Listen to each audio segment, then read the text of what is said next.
At nagbabalik po tayo ngayon dito sa iConnect, and tulad po ng sinabi ko kanina, may mga surprise guest kaming inhanda para sa inyong lahat. Kaya ngayon, para i-share sa atin ang kanyang kaalaman, expertise tungkol sa social media, let's all welcome multi-award winning print, television, and online journalist, Mr. Howie Severino. Good evening, sir. Maraming salamat at magandang gabi sa inyong lahat. Ano ba yung social media para sa inyo at gaano po to kahalaga ngayon? Ang social media lang sa akin ay, well, unang-una, kailangan natin i-clarify yung kaibahan ng social media sa social networking platform o social networking sites. No?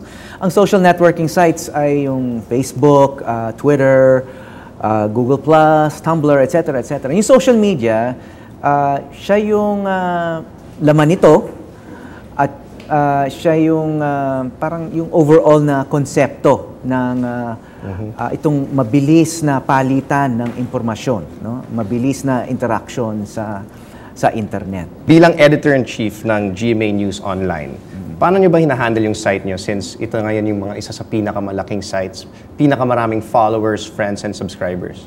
Ito ay isang challenge sa multitasking abilities ng kahit sinong nakaupo dun sa posisyon na yun. No? Dahil ang daming nangyayari sa internet, ang daming nangyayari sa isang news platform, tapos nangyayari pa ito ng sabay-sabay. So, habang tinitira namin yung storya para sa news website, naghahanda rin kami ng tweet para maipaabot naman itong balitang ito sa mga Twitter followers namin at hinahanda rin namin yung tinatawag namin push sa mobile.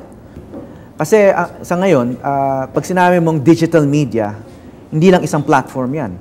May news website, yung traditional website ng isang organization, tapos may social media accounts or social media platforms ng organization na yon.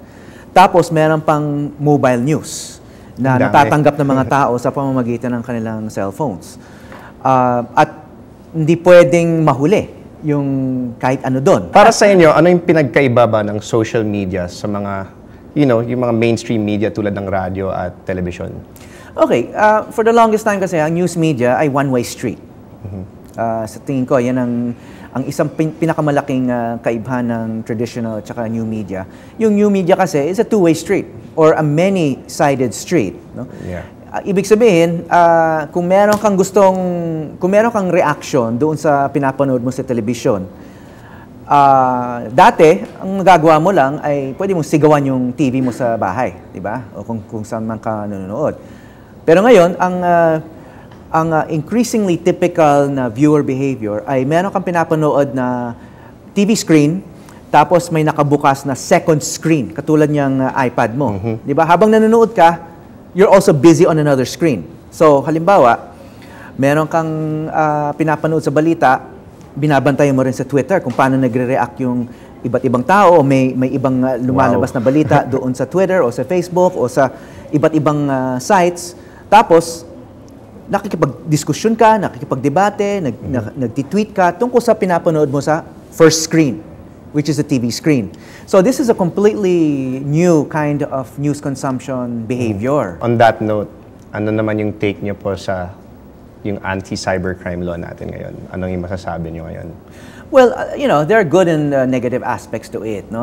Sa akin, parang malungkot lang na yung starting point nga ng batas, kasi ang pakay nga ng batas ay sugpuin yung malalaking problema o yung mga krimen na nag-uumpisa sa internet. Halimbawa, yung financial fraud, yung pagnanakaw ng identity o mga passwords para makapasok para magamit yung credit card mo. Halimbawa, yung cyber porn, di ba?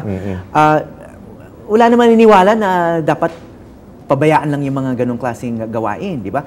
Kaso, may siningit ang mga probisyon na mukhang labag sa ligang batas. At least yun ang ayon sa mga nagpe-petition na i-TRO nga yung batas. No? So, marami naniwala, lalo na sa mga mamamahayag, na violate o lumalabag sa ating freedom of speech. Masusupil kaya yung mga karapatan ng mga mamamahayag dahil sa law na to?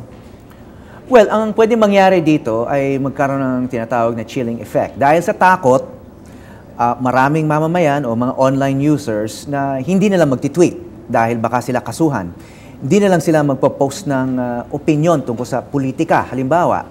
So, ang mangyayari na lang ay ang ipopost natin sa Facebook, yung mga safe na subject matter or safe content katulad ng mga baby pictures or yung mga party pictures o May yung mga... tanong ako tungkol sa libel kasi parang yan yung number one issue sa pagpapasa ng law na to.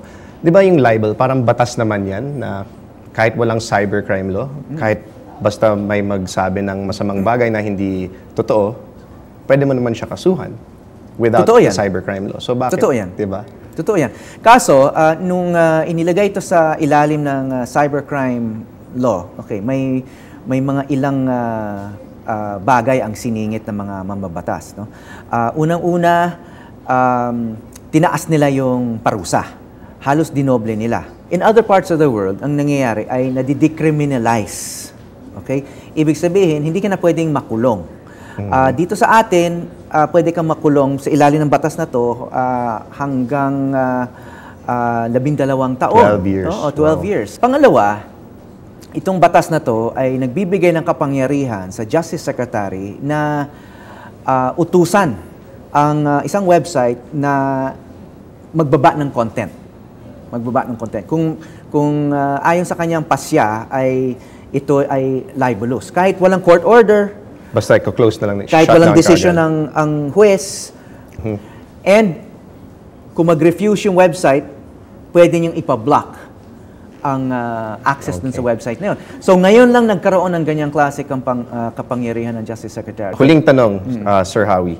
Ano po ang mabibigay nyo na advice or mensahe po sa mga lahat ng gumagamit ng social media, lalo na po sa mga kabataan, paano sila maging responsable?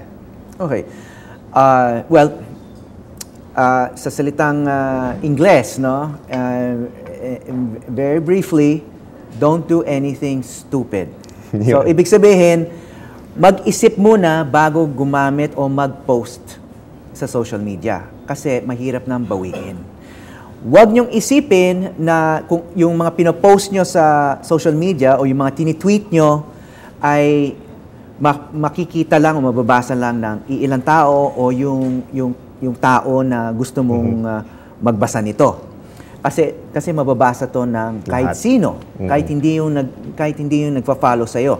At kahit i-delete mo 'yan, pwedeng forever and ever nandiyan 'yan, no? It may haunt you for the rest of your life. Alam mo, kasi maraming employers ngayon. Ako, halimbawa, dun sa aming network ay nagre-recommend rin ako ng mga hires, no? So, ang isang ginagawa namin bilang background check ay sinesearch namin yung mga pangalan ng aplikante sa Facebook, sa Twitter, sa Google, etc. At binabasa rin namin kung ano yung lumalabas. At kung may lumabas nga na medyo nagpapakita ng personality traits na yung hindi namin gusto, on that basis, pwede kami magdesisyon. So, kailangan talaga mag-ingat kayo sa kung ano man yung ginagawa nyo sa social media. Think before you click and don't do anything stupid. There you go, guys. So, maraming salamat. It was an honor to have you here on the show. Walang anuman. And so, tulad nga ng sinabi ni Sir Howie, don't be stupid. Punta naman tayo kay Ceres. Thanks. Thank you.